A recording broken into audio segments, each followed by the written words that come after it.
شهر رمضان الذي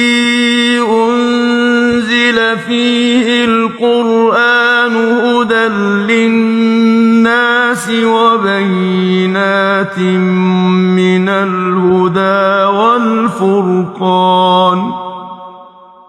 فمن شهد منكم الشهر فليصمه ومن كان مريضا أو على سفر فعدة من أيام أخر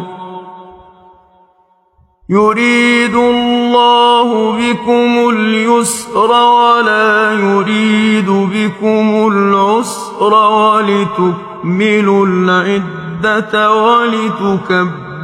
الله على ما هداكم ولعلكم تشكرون